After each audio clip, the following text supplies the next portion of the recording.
राधे राधे सबको, YouTube family को आप सबको स्वागत है हमारे चैनल में, श्वेता वर्ल्ड में। तो सबको गणेश चतुर्थी की बहुत बहुत बधाई और शुभकामनाएं। और सबको गणेश भगवान अपना आशीर्वाद बनाए रखे सब पे। और स्वागत मैं करती हूँ आप सबका अपने ये चैनल में। भाद्रपद संकष्टी गणेश चतुर्थी व्रत है। तो आज मेरा व्रत है, तो सोचा कि आप लोग के साथ ही मैं पूजा शुरू करूं और आप लोग के साथ शेयर करूं। तो जो भी भूल चुका हो उसको क्षमा करिएगा।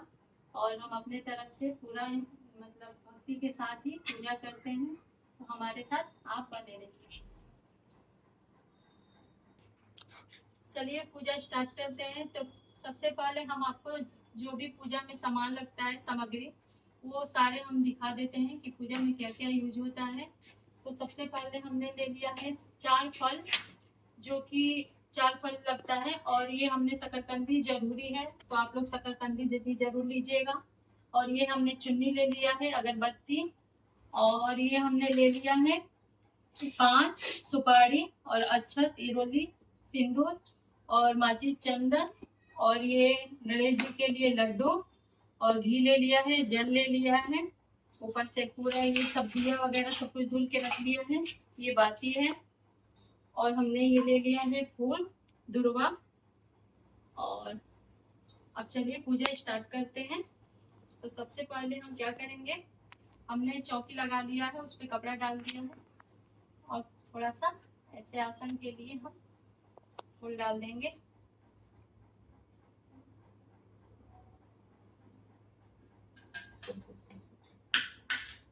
गणपति बप्पा मोरया। ये हमारे गणपति बप्पा हैं छोटू से।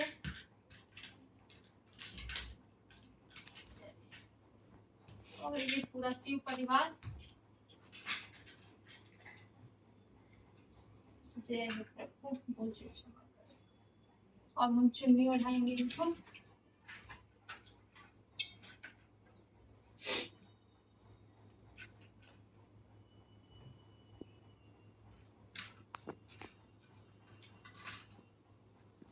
ये गणेश जी को पीला चुन्नी।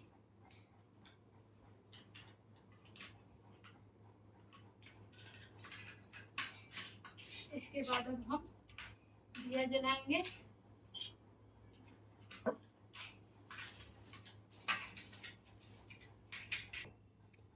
ये हमने दिया जला लिया और इसमें थोड़ा सा जल में फूल डाल देते हैं। उसके बाद अगरबत्ती जलाएंगे।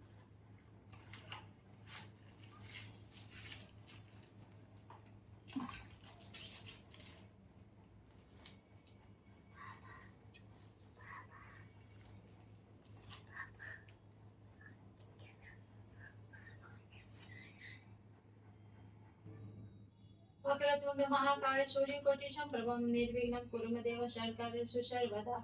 महालक्ष्मी नमस्तुभ्यं सुरेश्वरी हरिप्रिये नमस्तुभ्यं दयानिधे। ओम नमः शिवाय, ओम नमः शिवाय। जय मां पार्वती, जय प्रभु।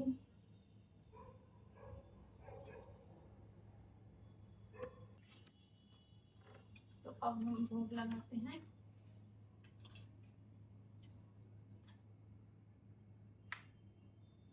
ठीक है, उसके बाद हम माला पहनाते हैं। ओम नमः शिवाय। गणपति बप्पा मोरया। गणपति बप्पा।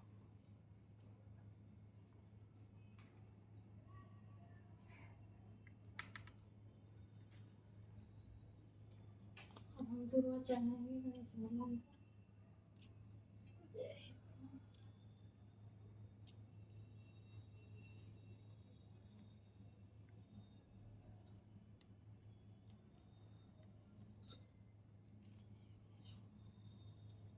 जय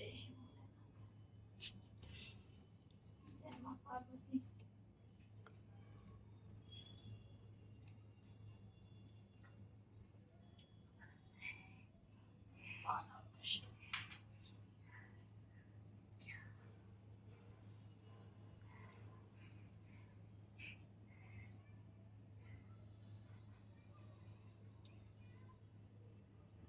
हम इसमें थोड़े से फूल लेंगे।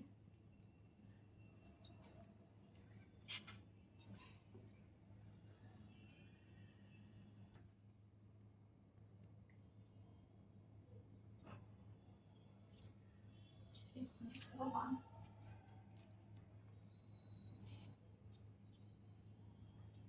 चंदन का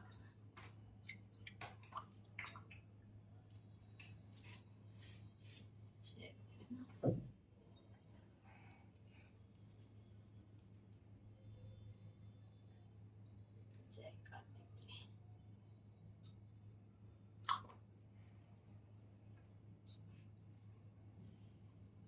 जय मां पार्वती।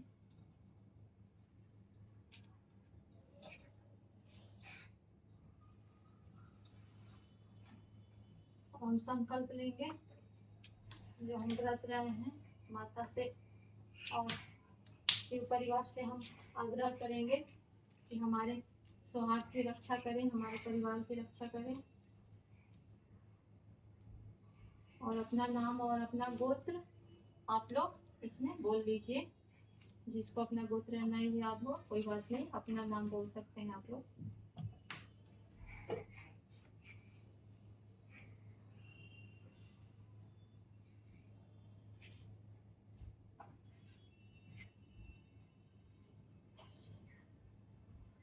और यहाँ छोड़ दीजिए। अब हम कथा कहेंगे और कथा सुनेंगे, जो कि चौथ का जो कथा होता है उसको सुनेंगे। भाद्रपद संकष्टी गणेश चतुर्थी व्रत की कई कथाएं प्रचलित है। इसमें से जो सबसे मेन है वो राजा नल और दमयंती की कथा है, तो मैं आपको सुनाता हूँ।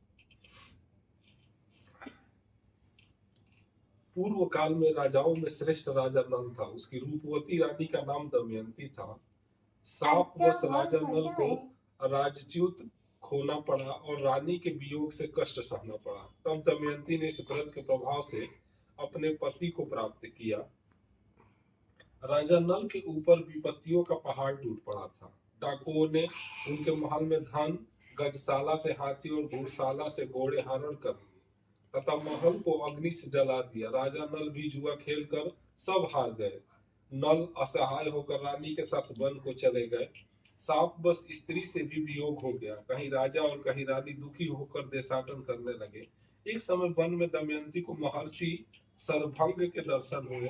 दमयंती ने मुनि को हाथ जोड़ नमस्कार किया और प्रार्थना की, प्रभु मैं अपने पति से किस प्रकार मिलूंगी? सरभंग मुनि बोले, दमयंती भादो की चौथ को एक दंत गजानन की पूजा करनी चाहिए। तुम भक्ति और श्रद्धा पूर्वक गणेश चौथ का व्रत करो, तुम्हारे स्वामी तुम्हें मिल जाएंगे।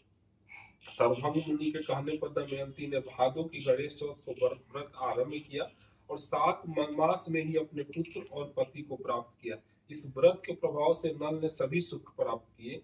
विघ्न का नाश करने वाला तथा सुख देने वाला यह सर्वोत्तम व्रत है। जय गणेशा। वक्रतुंड महाकाय सूर्यकोटि समप्रभं निर्विघ्नं कुरु मे देव सर्वकार्येषु सर्वदा। गजाननं भूतगणाधिसेवितं कपित्थजम्बो फलचारुभक्षणं उमासुतं शोकविनाशकारकं नमामि विघ्नेश्वर पादपङ्कजम्।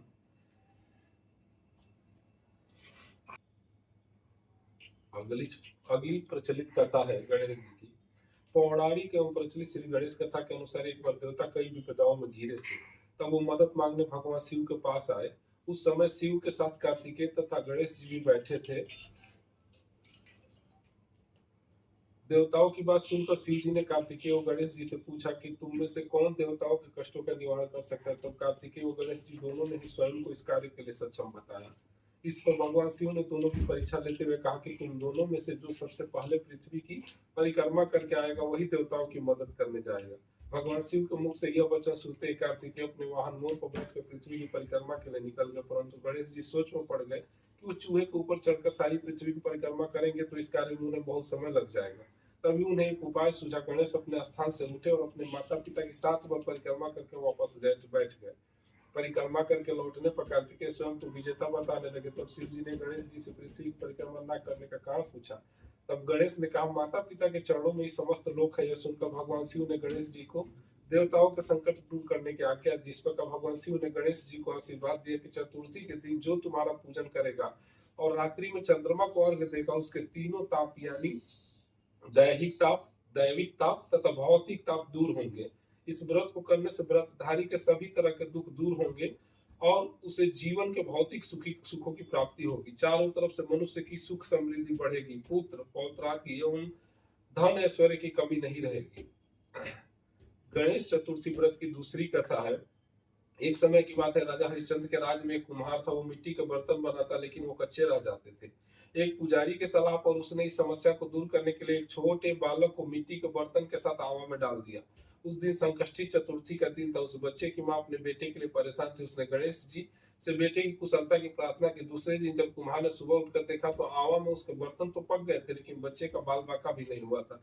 वो डर गया और राजा के दरबार में जाकर सारी घटना बताई। इसके बाद राजा ने उसे बच्चे और उसकी माँ को बुलवाया। तो माँ ने सभी तरह के विघ्न को दूर करने वाले संकष्टी चतुर्थी व्रत का वर्णन किया।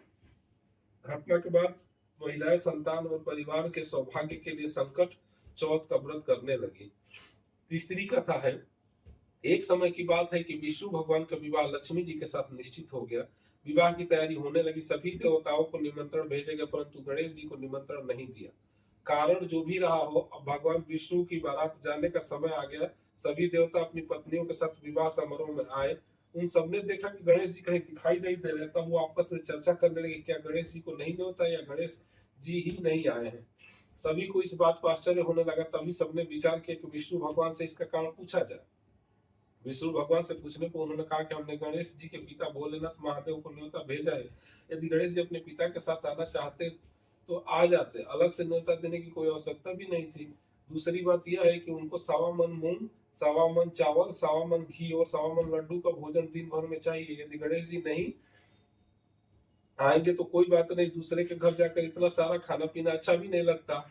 इतनी वार्ता कर ही रहे थे कि किसी एक ने सुझाव दिया, यदि गणेश जी आ भी जाए तो उनको द्वारपाल बनाकर बैठा देंगे कि आप घर की याद रखना, आप तो चूहे पर बैठ कर धीरे धीरे चलोगे तो बारात से बहुत पीछे रह जाओगे। यह सुझाव भी सबको पसंद आ गया, तो विष्णु भगवान ने भी अपनी सहमति दे दी। होना क्या था, इतने में गणेश जी वहां आ पहुंचे और उन्हें समझा बुझाकर घर की रखवाली करने बैठा दिया। बारात चल दी। तब नारद जी ने देखा कि गणेश जी तो दरवाजे पर ही बैठे हुए हैं, तो वो गणेश जी के पास गए और रुकने का कारण पूछा। गणेश जी कहने लगे कि विष्णु भगवान ने मेरा बहुत अपमान किया है। नारद जी ने कहा कि आप अपनी मूषक सेना को आगे भेज दे तो वो रास्ता खोद देगी, जिससे उनके वाहन धरती में धंस जाएंगे। तब आपको सम्मान पूर्वक बुलाना पड़ेगा। अब तो गणेश जी ने अपनी मूषक सेना जल्दी से आगे भेज दी और सेना ने जमीन पोली कर दी। तब बारात वहां से निकली तो रथों के पहिए धरती में धंस गए। लाख कोशिश करे परंतु पहिए नहीं निकले। सभी ने अपने अपने उपाय किए परंतु पहिए तो नहीं निकले, बल्कि जगह जगह से टूट गए। किसी को समझ में नहीं आ रहा था कि अब क्या किया जाए। तब तो नारद जी ने कहा कि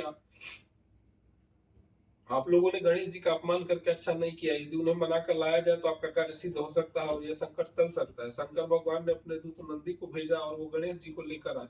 गणेश जी का आदर सम्मान के साथ पूजन किया। तब कहीं रथ के पहिए निकले। अब रथ के पहिए निकल तो गए परंतु वो टूटे फूट गए थे। तो उन्हें सुधारे कौन, पास के खेत में खाती काम कर रहा था, उसे बुलाया गया। खाती अपना कार्य करने के पहले श्री गणेश साय नमः कहकर गणेश जी की वंदना मन ही मन करने लगा। देखते ही देखते खाती ने सभी पहियों को ठीक कर दिया। तब खाती कहने लगा कि हे देवताओं, आपने सर्वप्रथम गणेश जी को नहीं मनाया होगा और न ही उनकी पूजन की होगी, इसीलिए तो आपके साथ यह संकट आया। हम तो मूर्ख अज्ञानी है, फिर भी पहले गणेश जी को पूछते हैं, उनका ध्यान करते हैं। आप लोग तो देवता गण हैं, फिर भी आप गणेश जी को कैसे भूल गए। अब आप लोग भगवान श्री गणेश जी की जय बोलकर जाए तो आपके सब काम बन जाएंगे और कोई संकट भी नहीं आएगा। ऐसा कहते हुए बारात वहां से चल दी और विष्णु भगवान का लक्ष्मी जी के साथ विवाह संपन्न करा के सभी सकुशल घर लौट आए। हे गणेश जी महाराज, आपने विष्णु जी को जैसे कार्य सवारे, ऐसे ही कार्य सबको सिद्ध कर जो। बोलो गजानन भगवान की जय। चतुर्थ कथा। श्री गणेश चतुर्थी पर्व की पौराणिक कथा के अनुसार एक बार भगवान शिव तथा माता पार्वती नर्मदा नदी के किनारे बैठे थे। वहां माता पार्वती ने भगवान शिव के समय व्यतीत करने के लिए चौपड़ खेलने को कहा। शिव चौपड़ खेलने के लिए तैयार हो गए, परंतु इस खेल में हार जीत का फैसला कौन करेगा, यह प्रश्न उनके समक्ष उठा। तो भगवान शिव ने कुछ तिनके एकत्रित कर उसका एक पुतला बनाकर उसकी प्राण प्रतिष्ठा कर दी।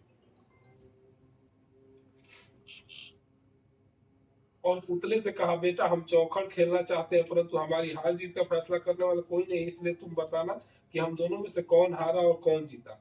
उसके बाद भगवान शिव चौपड़ खेल शुरू हो गया। यह खेल 3 बार खेला गया और संयोग से तीनों बार माता पार्वती ही जीत गई।